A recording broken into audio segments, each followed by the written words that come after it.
Hey folks, today I'll be walking through how to install the iOS simulator on your Mac. First, I'm going to open the Terminal app. If you're new to the terminal, don't worry, most of this will be copy-paste. I'm going to start by installing Rosetta. Most of you probably have this installed already, but it won't hurt to run this command either way. Alright, with that out of the way, here's the plan. We're going to be using a tool called Xcodes to install the iOS simulator, and that requires another tool called Homebrew to install it. So I'm going to start by installing Homebrew. Lucky for us, they make the installation process pretty easy. I'm just headed to their website to copy the install command on their homepage.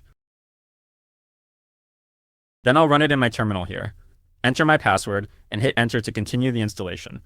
This will take a while, so I'll speed the video up a bit. I should mention here that an alternative to using Xcodes is to simply install Xcode from the App Store. That's totally an option. I personally prefer the Xcodes tool because it helps with managing different Xcode versions. Okay, now I'll just copy the printed commands into my terminal to finish up the Homebrew installation.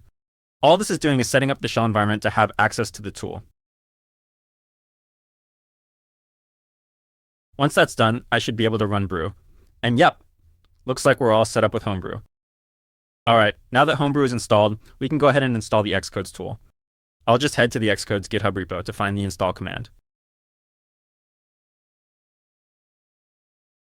Okay, there it is.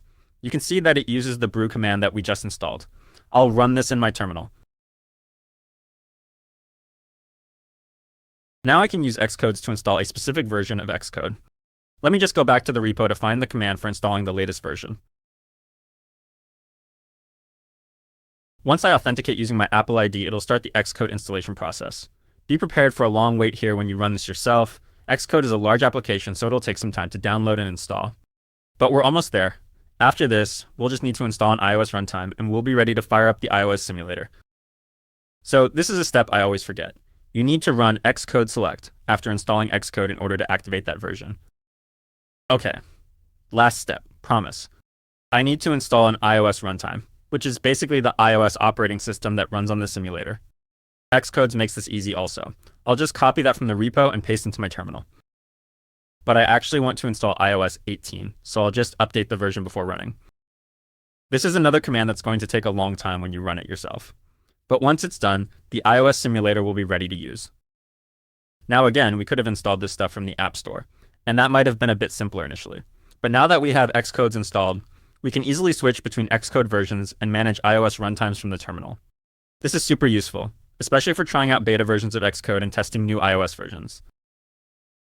Okay, moment of truth. We've successfully installed Xcode and the iOS 18 runtime, so we're ready to open up the iOS simulator app. I open everything from Spotlight, so I'll just open it from there. When you first start up the simulator, it might feel a little sluggish, but I found that this usually goes away after the first launch. So there you have it. We've got the iOS simulator installed and running on a completely fresh Mac machine. If you found this helpful, please like and subscribe to the channel. See you next time, and happy testing.